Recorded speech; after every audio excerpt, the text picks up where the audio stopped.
All right, let's cross over now to Zaria in Kaduna State, where Ahmadu Bello University is hosting its convocation ceremony for another graduating class. Congrats to all of them.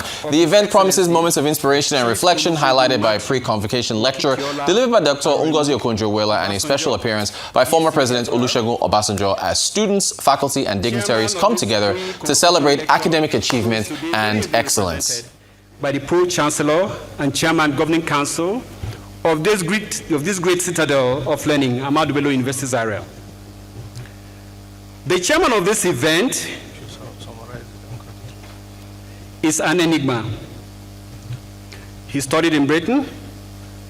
He was in the Royal College of Military Engineering in Chatham, School of Survey in Newbury. He was at the Indian Defense Staff College and the Indian Army School of Engineering. At the British Royal Engineers Young Officers School in Chippenham, he won first prize and a citation as the best Commonwealth student ever.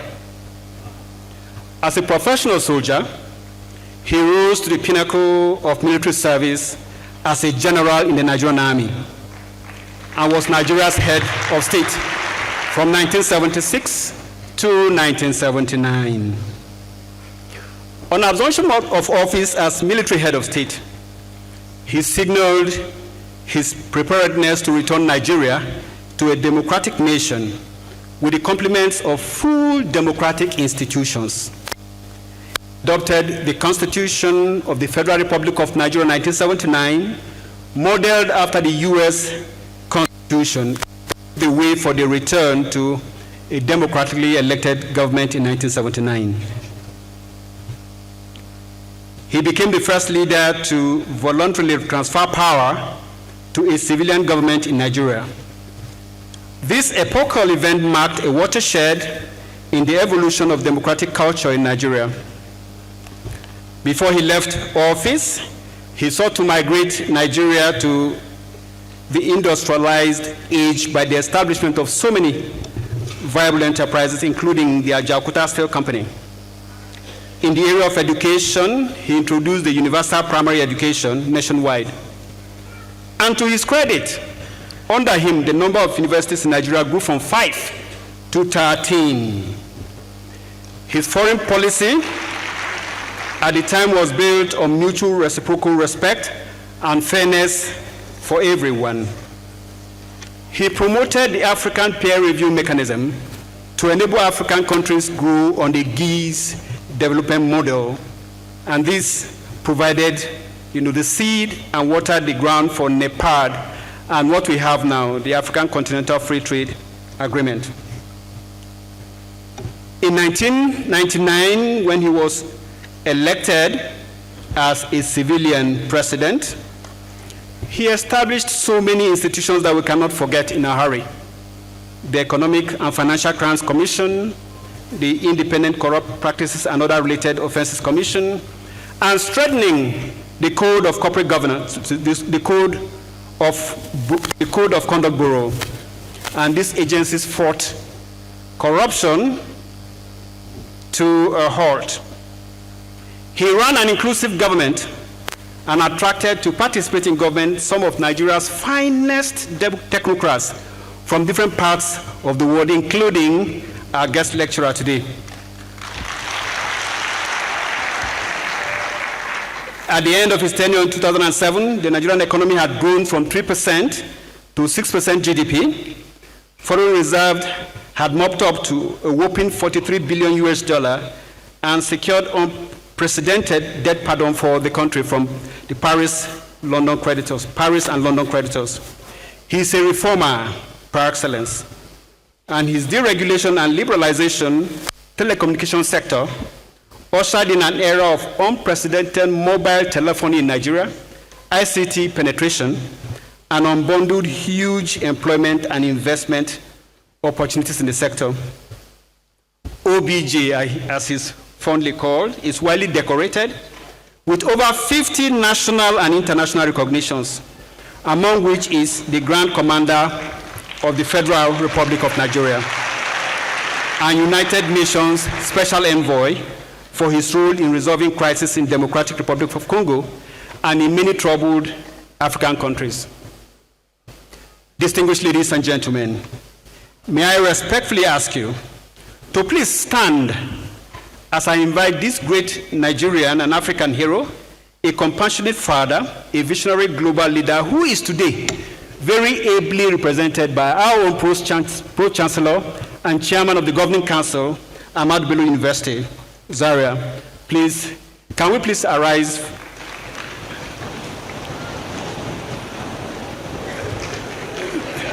Thank you, sir. I will invite the representative of the chairman to give us his welcome address. Thank you. You may sit, please. Thank you, sir. Thank you very much.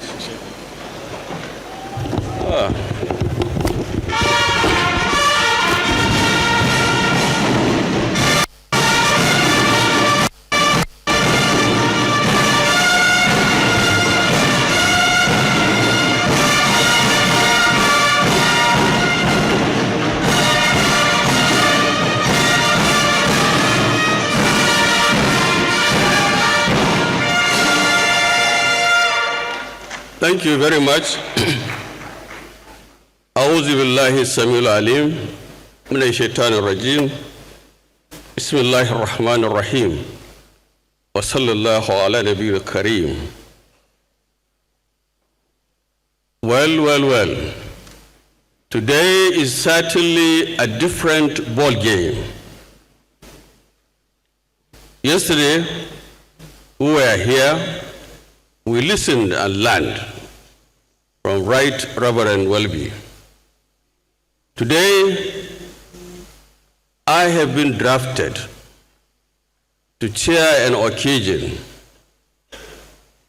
who should ordinarily be chaired by my leader and boss, President Olusegun Obasanjo. I hesitated accepting this particular role this afternoon, but my Chancellor, for whom I always give the greatest respect, directed me that I should do that. Apart from that, I also remembered well that there was a day President Obasanjo was receiving the late Oni of Ife, Sijuade, and the late Emir of Kano, Ado Bayero, in his office. Suddenly we were to go for a function. Then we were confronted with a protocol issue that ordinarily President should not leave behind anybody, no matter how highly placed, in his office without him being present. And President Obasanjo, practical as he is always, decided to say, Head of Service, you should not follow me. I have given you temporary, devolved my duty as a president to keep port for me and take care of these two special Nigerians. Therefore, with that kind of background, I stand before you with confidence that President Obasanjo, having delegated something to me earlier, would not hesitate to welcome my being his representative. Honorable Chancellor, sir,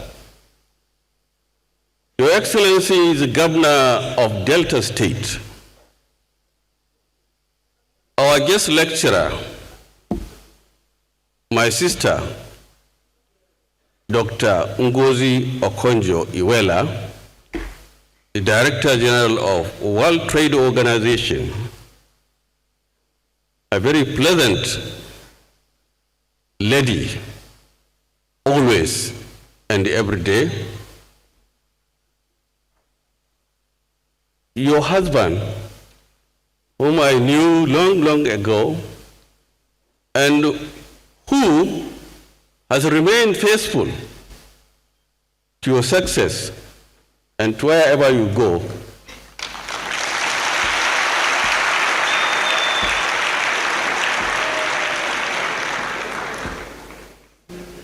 Right Honorable, Right Reverend Walbe, we cannot thank you enough for again being with us this afternoon.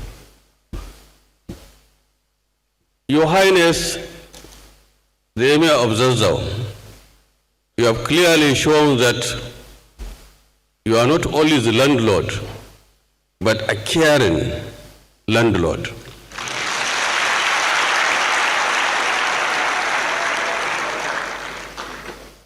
Executive Secretary NUC, my brother, Professor Ahmadu, the founder of Mainstream Energy, my younger brother, Abdullahi Musa Bello, and even though I don't know this beautiful young lady,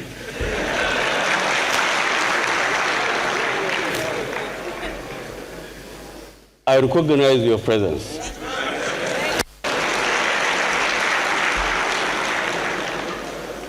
Other dignitaries here, members of the University Council, members of Senate, distinguished ladies and gentlemen, I'd like to welcome you all to this very special lecture. The topic of our lecture today is challenges and opportunities for Africa and Nigeria in the present global geopolitical and geostrategic context. Only Ngozi can do justice to this.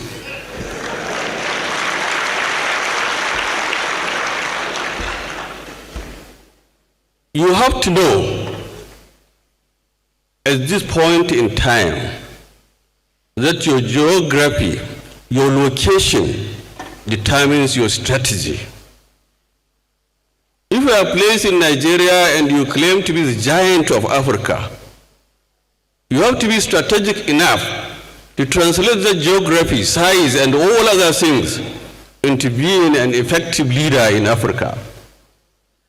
Otherwise, smaller countries with deeper strategies will come and overtake you.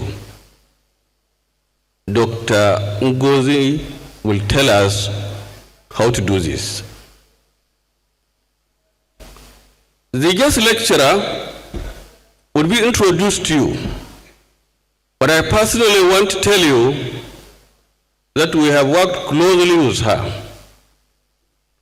When she was invited to abandon her job as Vice President of World Bank, she came before her appointment to attend our retreat.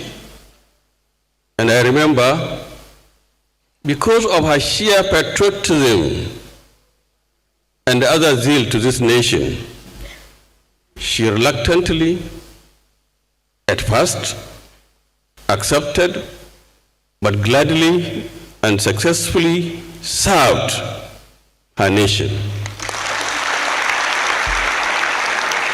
I remember very well being part of the Executive Council then. If President Obasanjo is short of funds, and Ngozi in her characteristic professionalism would say that, Mr. President, there is no money. I cannot manufacture money, Mr. President. Obasanjo would do like this. Ngozi, please check again.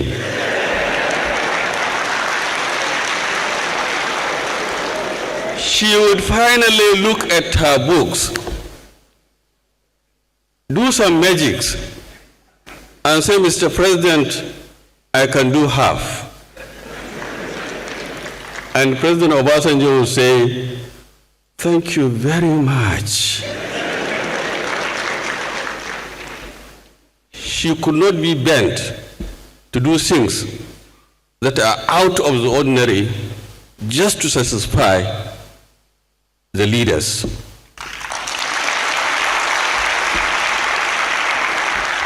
That is why we in Nigeria are very, very lucky to have her. To have her to occupy important seats. She is a woman of character. She has integrity.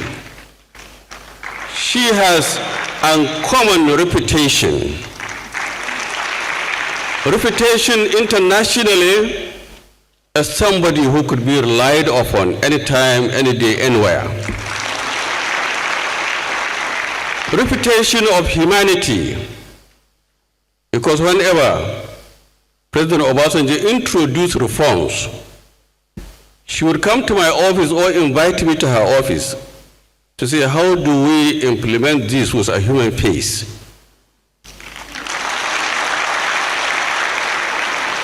And one thing I could tell you about our guest lecturer today from my little knowledge, personal knowledge, is that Dr.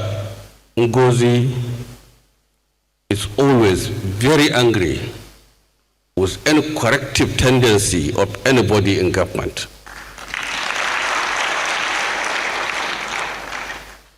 She is here with her humility, but as a lady who has seen it all, to educate us. I therefore wish to congratulate Ahmadu Bello University for having two special individuals of international repute between today and yesterday to be our guest lecturers. I'm sure the students of this university would find it a source of pride to always refer to this week. I therefore like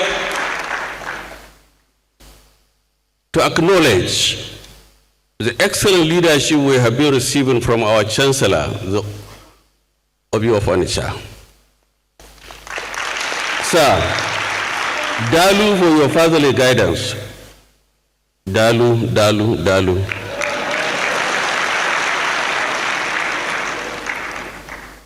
The young Vice Chancellor, they told me, is trying. Please try.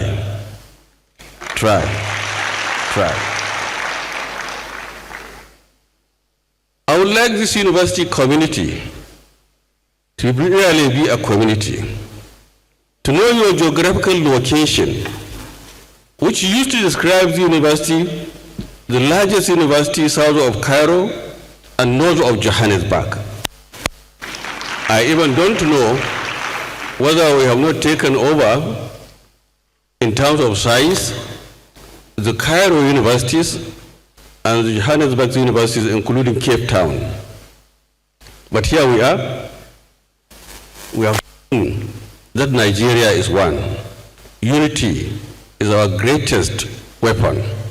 And unless we design our strategy to escape from the international world order, this is bipolar, which used to be bipolar, but now unipolar, with somebody in America who is in control of virtually everything. It is only our strategy, identifying our potentials and keeping to do them correctly, continuously, and responsibly. Please relax and listen to this uncommon lady of substance. I welcome you and I thank you.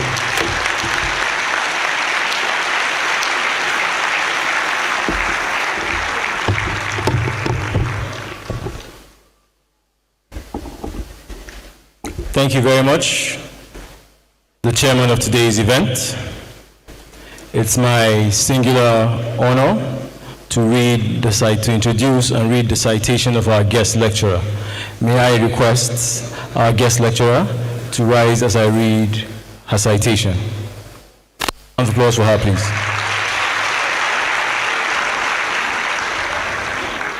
Citation of Dr. Ngozi Okonjo-Iweala as guest lecturer, pre-convocation lecture for the 45th convocation ceremony of Ahmadu Bello University, Zaria.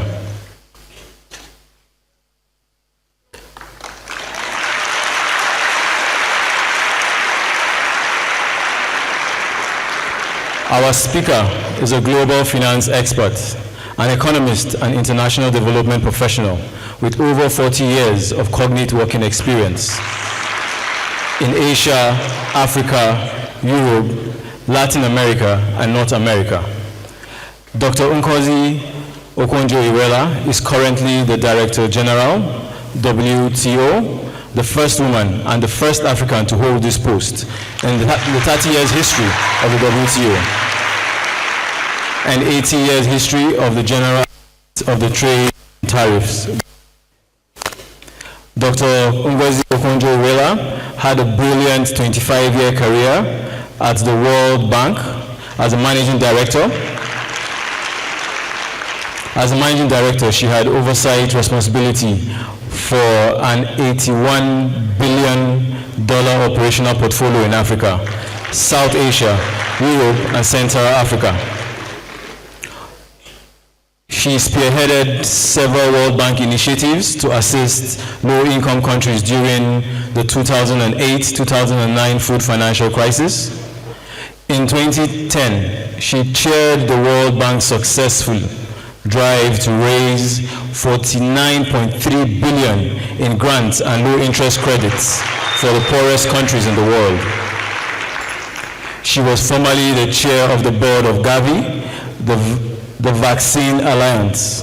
She was appointed as African Union and WHO Special Envoy to mobilize international finance support and access to vaccines for the fight against COVID-19.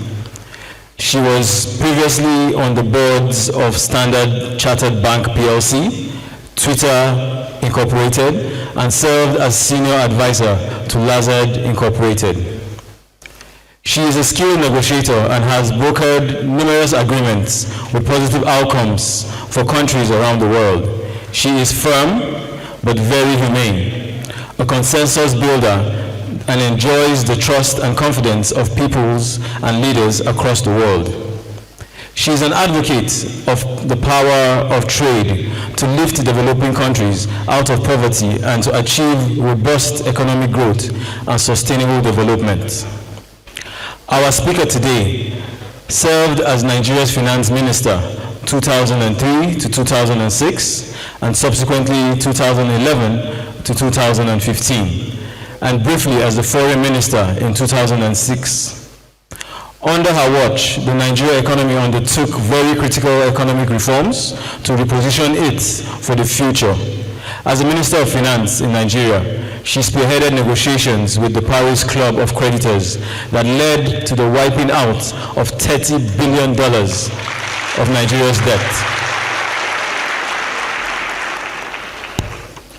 She was responsible for leading reforms that enhanced transparency of government accounts and strengthened institutions against corruption, including the implementation of the Government Integrated Financial Management System, the Integrated Personnel and Payroll Management System, and the Treasury Single Account. For her sterling contributions, she was named Finance Minister of the Year, Africa Investor Magazine 2014, Finance Minister of the Year for Africa and the Middle East, The Banker 2004, Global Minister of the Year, Euromoney 2005, Finance Minister of the Year for Africa and Middle East, Emerging Markets Magazine 2005, and the Minister of the Year, This Day Newspaper 2004 and 2005. She has been recognized and honored as one of the most influential women in our time by top tabloids across the world. 9 times by Forbes magazine, Times Magazine, Financial Times, Fortune Times, UK Guardian, and the Newsweek of Nigeria's This Day newspaper. She parades several medals of Award of Excellence and membership of professional and reputable institutions across the world. She was honored by the government of Cameroon with the Commander of the National Order of Valor, the government of Kazakhstan with the prestigious Order of Dostik, Friendship. From Brazil, the Grand Cross of the Order of Rio Branco. The Democratic Republic of Timor-Leste, the Collar of the Order of Timor-Leste. High national honors from the Republics of Cote d'Ivoire and the Republic of Liberia. In 2020, she was also appointed to the Presidential Economic Advisory Council for the President of South Africa, His Excellency Cyril Ramaphosa. At home, she holds Nigeria's second highest national honor, Grand Commander of the Order of the Niger, 2022. And Nigeria's third highest national honor, Grand Commander of the Federal Republic, CFR. She is a distinguished visiting fellow at the Center for Global Development and at the Brookings Institution, Premier Washington, D.C. think tanks. She is also an Angelopoulos Global Public Leader at Harvard University Kennedy School, an IGP Carnegie Distinguished Fellow at Columbia University, Cavendish College, Cambridge University, 2025. Dr. Okonjo-Iweala established Nigerian Sovereign Wealth Fund, Development Bank of Nigeria, Nigeria Housing Refinance Corporation, and the Pension Transitional Administration. She graduated magna cum laude with an AB in economics from Harvard University and earned a PhD in regional economics and development from the Massachusetts Institute of Technology, MIT, in 1981. She has received honorary degrees from 21 universities worldwide. University, UK, US, Tel Aviv, Jamaica, it goes on and on. She has authored of not fewer than 5 renowned books, published numerous well-researched articles, and delivered hundreds of speeches and keynotes at global occasions. Dr. Okonjo-Iweala is married to neurosurgeon Dr. Ikemba Iweala.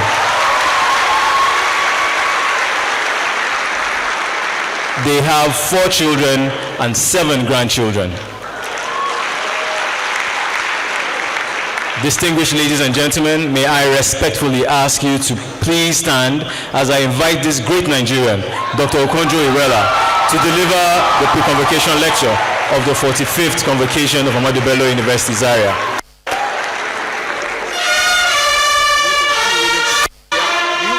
Do you mind?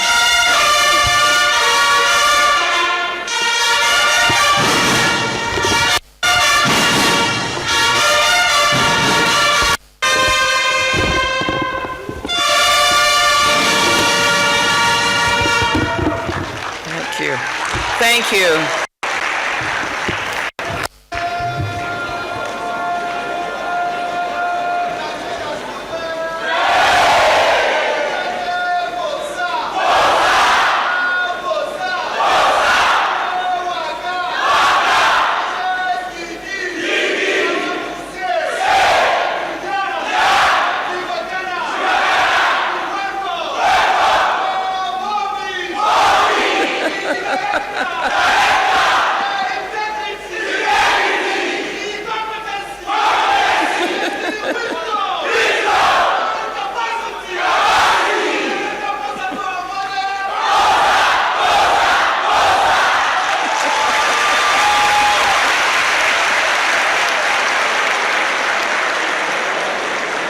Thank you so much.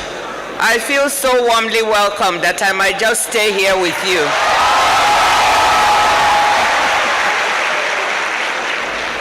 Please bear with me while I go through the protocols. I'm so happy to be here and to see all of you. I really am. Thank you so much. The visitor to Ahmadu Bello University, Excellency Bola Ahmed Tinubu, GCFR, President and Commander-in-Chief of the Armed Forces, ably represented by Professor Said Ahmad, Honorable Minister of State for Education. I don't know if he's here, but I have it in my protocol. Your Excellency Chief Olusegun Obasanjo, GCFR, my former boss, former President of the Republic of Nigeria, ably represented by my wonderful brother, Chair of the Governing Council, Alhaji Ahmed Yayale. Thank you so much. Your Excellency, the Executive Governor of Kaduna State, Your Excellency, the Executive Governor of Delta State, and from 2 states, Delta and Abia, and he made his way here. Thank you so much for honoring me.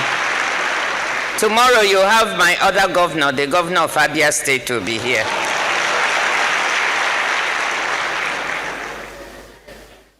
Distinguished senators and honorable members of the House of Representatives and State Houses of Assembly, members of the Federal Executive Council, Your Majesty Nemeka Alfred Ugochukwu Achebe, CFR, the Obi of Onitsha, Abogidi.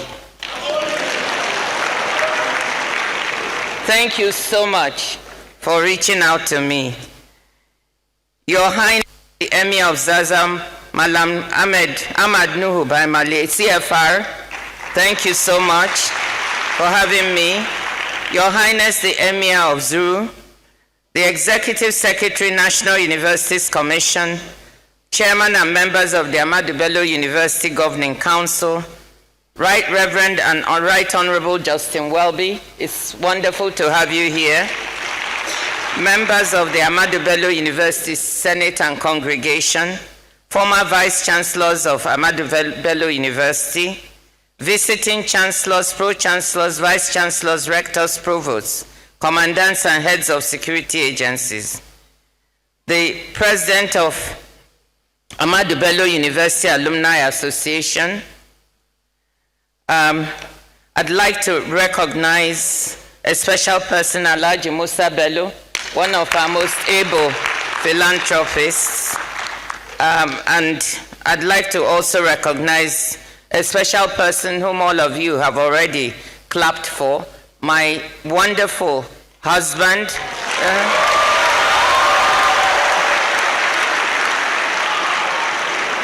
Of 47 years. And I tell you, it's like it was yesterday. Okay? So marriage is a good thing. Marriage is a good thing. He's a neurosurgeon, but he's always there when I need him.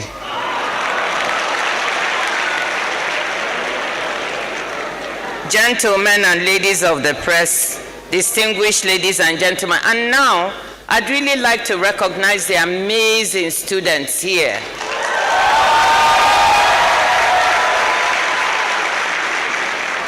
I just want you to give yourself 3 bosas. Let's give them. Bosa. Bosa. Good. Bosa. So thank you. I hope I didn't mess up anything in the protocol. So distinguished faculty, and the faculty looks really impressive. Thank you so much for waiting out in the sun for so long. Dear faculty, staff, proud parents and families, most importantly, the graduates. I'd also like to thank the Association of Igbo Women of the University who came out to welcome me. Thank you. I don't know where you are. Thank you all for the immense honor of inviting me to address you today on the topic of challenges and opportunities for Africa and Nigeria in the present global geopolitical and geostrategic context. You know what Alhaji told me? Alhaji, he said, too much Turenchi. He said, only you will come with those words, geopolitical and geostrategic. Yeah. Before I start, even though he's not here and is ably represented, I'd like to thank President Obasanjo who had accepted to chair the lecture today, and if not for the problems with planes, he would have been here. He, with past and present heads of state, including President John Mahama of Ghana, is grappling with Africa's position in a changing world through a new and very interesting approach called the Accra Reset, which they just presented at Davos, and we were all there together. It's always a pleasure to come home to Nigeria, but it's particularly special to be here at one of the country's most important seats of learning. It may feel like ancient history to the students here, but I'm old enough to remember when our country gained its freedom, became independent. Our erstwhile colonial masters, and please don't be upset at me, Archbishop Welby, but our erstwhile colonial masters thought higher education was wasted on Africans. At independence in 1960, we had only one degree granting institution in Ibadan. So one of the first tasks of building our nation was to build universities. Since its founding in 1962 as the University of Northern Nigeria, this institution has grown rapidly with a wide-ranging program of courses from engineering, medicine, and the sciences to languages, the arts, Islamic studies, and public administration. Ahmadu Bello University has played a vital role in the social, cultural, and economic life of our country. Its thousands and thousands of graduates include teachers, doctors, senior political figures, and top business leaders and entrepreneurs. Research conducted here has advanced the frontier of knowledge and offered practical solutions to problems from animal feed shortages during the dry season to generating wind power in rural areas where wind speeds are highly variable. And while the university's impact has been particularly strong here in the north, it has drawn students from across the entire country, in keeping with Sir Ahmadu Bello's vision that it would, and I quote, impart knowledge and learning to men and women of all races without any distinction on the grounds of race, religion, or political beliefs, end quote. I had intended not to mention any illustrious alumni by name since there are so many, but I will make one exception because of a link to the World Trade Organization. Throughout the negotiations on our new agreement on curbing harmful fisheries subsidies, which lead to illegal and unreported fishing of our oceans and costs Africa almost $12 billion a year, governments and civil society groups drew on the work of Dr. Rashid Sumaila, a professor of ocean economics at the University of British Columbia in Canada. His groundbreaking research to quantify harmful subsidies and understand how they affect marine fish stocks and people's livelihoods directly contributed to a landmark sustainability-focused World Trade Organization agreement, which entered into force just a few months ago. Professor Sumaila received his BSc in quantity surveying from Ahmadu Bello University. Turning to my topic for today, I want to talk about the current tumult in the world and how Africa and Nigeria should be seeking to navigate it. As disheartening as the news often is these days, from Sudan to Greenland, I'm convinced that this crisis presents opportunities for the continent and for the nation. But to seize these opportunities, our leaders will need to step up at home and build stronger investment and commercial ties across the region. They must also reach out to the rest of the world, not as a supplicant for a shrinking pool of aid, but as an attractive destination for investment and trade, as the workforce and the market of the future, and as a source of diversification and resilience in the global economy. Let us take a step back and look at the changes in a world that feels like it has gone haywire. The international order of rules, norms, and institutions is facing disruptions unseen since its creation following the Second World War. The global trading system is at the epicenter of this disruption, and so is my institution, the World Trade Organization. How should we think about the ongoing turbulence? Let's picture the world in 1945 when war and economic turmoil led governments to say never again, an attempt to create a system in which countries and people could contain conflicts, trade with each other, and rise together peacefully. In 1945, however, most countries were colonies. It is not as if Africans were untouched by the war. From our country alone, tens of thousands of soldiers fought under the British banner in Burma and the Middle East. Nigerian airfields were used by the British and American air forces en route to North Africa, and Nigerians provided material support to the Allied world war effort, whether they wanted to or not. But the choice to go to war was not ours. The rules that underpinned the post-war peace were not written for us, let alone by us. And yet, the world of multilateralism and globalization has delivered substantially, if imperfectly. The open global economy created conditions in which national boats were able to rise, and many did, though some more than others. Peace is a prerequisite for sustained growth, and the post-1945 absence of wars between great powers may be history's longest such period, although proxy wars were fought in Africa and other regions. Faster growth in poor countries, enabled by open international trade, helped lift 1.5 billion people out of extreme poverty globally since the early 1990s. While Africa did not benefit as much as some other regions from this recent wave of globalization, extreme poverty rates did decline from over half to closer to a third, though population growth meant that the overall number of poor people increased. But what the open global economy provided was the prospect and hope that if Africa got its house in order, it too could reap growth and development gains. This net positive record should make us question those who now say we should walk away from the rules-based multilateral order rather than improve it.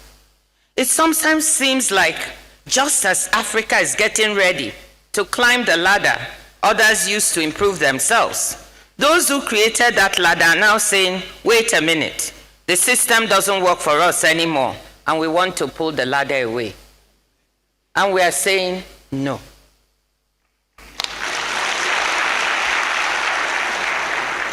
Why is this happening? It may be because in rich countries, there are significant segments of the population, poor people and poor regions, who feel the system is not working for them.